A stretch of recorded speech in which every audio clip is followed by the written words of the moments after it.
Three things married women should avoid.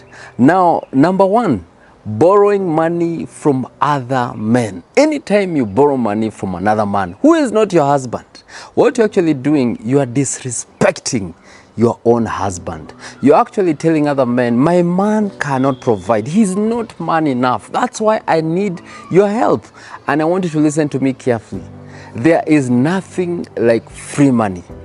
No man will give you money for free. They always want something in exchange. Now, my friend, and anyone who borrows, you become a slave of a lender. It's in the Bible. Proverbs 22 verse 7. The rich rules over the poor, and the borrower is a slave of the lender. Number two, avoid spending a lot of time with men that are not your husband. You are married. What's the point of you being there with other men the whole day? There are women that even go the whole evening. They go saying we are going to spend time there. We are celebrating some things with men who are not your husband. With men who are not your husband. No, my friend, this is not cool. This is the highest level of disrespect.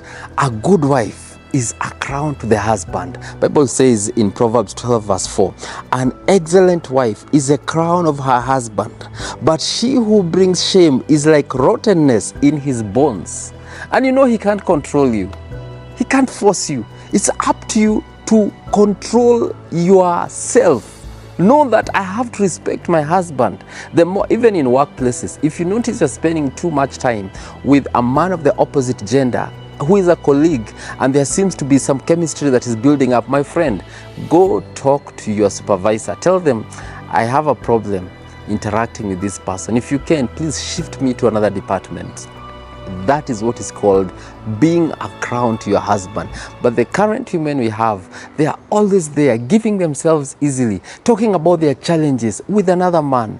That's not cool. Number three, chatting with other men. I see so many women, they're always expecting to talk to people. Yes, a man has taken your number. He started conversing you on WhatsApp. The next thing, there you are. It's a conversation. That's emotional love you're actually giving to another man who is not your husband. These are things that you should be texting your husband, but you are sharing them out with other people. In fact, Jesus said, if you're with another person lustfully in the heart, you're already committing adultery. My friend, my best advice, there are conversations you always have to ignore. Blue tick some people. That is how you show that you are a woman of dignity. You don't keep conversing. If someone says hi, just say hi back. And if they are not going straight to the point, you ignore them. You don't have that time to keep talking. There is something that they can tell you that you have not been told by your husband, and it can activate love and interest to that other person, because women are motivated by what they hear, not what they see, by what they hear. So if someone texts you something nice and your husband has not texted you, you might end up yourself getting lost, yet you're actually born again. Now the Bible says in 1 Corinthians 7 verse 2, certainly, but not only within a certain context. It's good for a man to have a wife and for a woman to have a husband. Sexual drives are strong. Listen. Sexual drives are strong, Message Bible translation, but marriage is strong enough to contain them and to provide for a balanced and fulfilling sexual life in a world of sexual disorder. Avoid these things. If you're a woman of diligence, if you're that Proverbs 31 woman, avoid chatting with people that are not your husband. Avoid spending a lot of time with people that are not your husband.